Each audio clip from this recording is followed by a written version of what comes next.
તો હેલો દોસ્તો, કેમ છો? આશા રાખું છું કે તમે મજામાં હશો। આજે આપણે વાત કરવાના છીએ ભારતના ક્રિકેટર એવા ફાસ્ટ બોલર મોહમ્મદ શમી વિશે। તો એક વર્ષ બાદ મોહમ્મદ શમીનું ટીમમાં કમબેક થવા જઈ રહ્યું છે।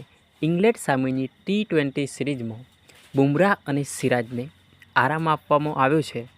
અક્ષર પટેલ વાઇસ કેપ્ટન બનાવવામાં આવ્યા છે અને રિષભ પંત જે છે એમને બહાર કરવામાં આવ્યા છે। ઇંગ્લેન્ડ સામેની T20 સિરીઝમાં ફાસ્ટ બોલર મોહમ્મદ શમીનું કમબેક થયું છે। તે ઓડીઆઈ વર્લ્ડ કપ ફાઇનલના 14 મહિના પછી એક ઇન્ટરનેશનલ મેચ રમશે। જસપ્રીત બુમરાહ અને મોહમ્મદ સિરાજને આરામ આપવામાં આવ્યો છે। બીસીસીઆઈએ શનિવારે રાત્રે ટીમની યાદી જાહેર કરી। અક્ષર પટેલને ટીમનો વાઇસ કેપ્ટન બનાવવામાં આવ્યો છે અને સૂર્યકુમાર યાદવ એ ટીમની કેપ્ટનશીપ કરશે। ખાસ કરીને જોવા જઈએ તો રિષભ પંતને આ ટીમમાં સ્થાન મળ્યું નથી। તેમની જગ્યાએ ધ્રુવ જુરેલ બેકઅપ વિકેટકીપર તરીકે કામ કરશે। વોશિંગ્ટન સુંદર અને નીતિશ કુમાર રેડ્ડીને પણ ટીમમાં સ્થાન આપવામાં આવ્યું છે। T20 શ્રેણીની પહેલી મેચ 22 જાન્યુઆરીએ રમાશે। 3 વન-ડે મેચની સિરીઝ 6 ફેબ્રુઆરીથી શરૂ થશે। ઓડીઆઈ સિરીઝ અને ચેમ્પિયન્સ ટ્રોફી માટેની ટીમની જાહેરાત હજુ સુધી કરવામાં આવી નથી। અહીંયા ટીમનું શિડ્યુલ જોઈએ તો તારીખ 22 જાન્યુઆરી 2025 ફર્સ્ટ T20 મેચ રમાશે, જે ચેન્નઈ ખાતે રમાશે। બીજી T20 મેચ છે 25 જાન્યુઆરી, તે કોલકાતા ખાતે રમાશે। ત્રીજી મેચ છે 28 જાન્યુઆરી, તે રાજકોટ ખાતે રમાશે।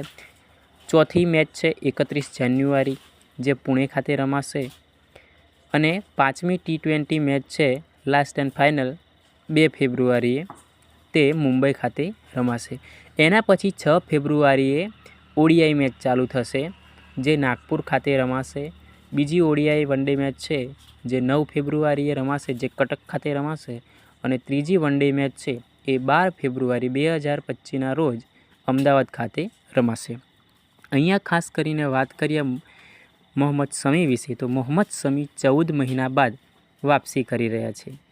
તેમણે ભારત માટે એમની છેલ્લી મેચ 19 નવેમ્બર 2023ના રોજ રમી હતી। જો સિરીઝમાં તે પોતાની ફિટનેસ સાબિત કરે છે તો ચેમ્પિયન્સ ટ્રોફી માટે ભારતીય ટીમમાં સામેલ થવાની એમની સંભાવના વધી જશે। ભારતીય ટીમમાં શિવમ દુબે, જીતેશ શર્મા, રિષભ પંત અને આવેશ ખાનને પણ જગ્યા મળી નથી। રિયાન પરાગને પણ તક મળી નથી, જ્યારે ધ્રુવ જુરેલ અને હર્ષિત રાણાને જગ્યા મળી છે। અહીંયા પસંદગીકારોએ ભારતીય ટીમમાં બેટિંગની લાઇનઅપ મજબૂત કરી છે અને પેસ અને સ્પિન બોલિંગ માટેના વિકલ્પો પણ છે।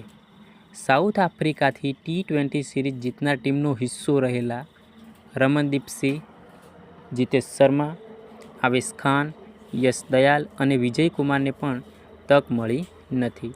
શમીએ ઘરેલું ક્રિકેટમાં જોરદાર પ્રદર્શન કર્યું હતું। શમી રણજી ટ્રોફીના રાઉન્ડ 1માં મધ્યપ્રદેશ સામેની બંગાળની મેચમાંથી ઈજા બાદ પરત ફર્યો હતો।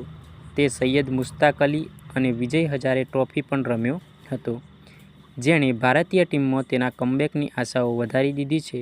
ગયા વર્ષે જાન્યુઆરીમાં પગની સર્જરી કરાવી હતી।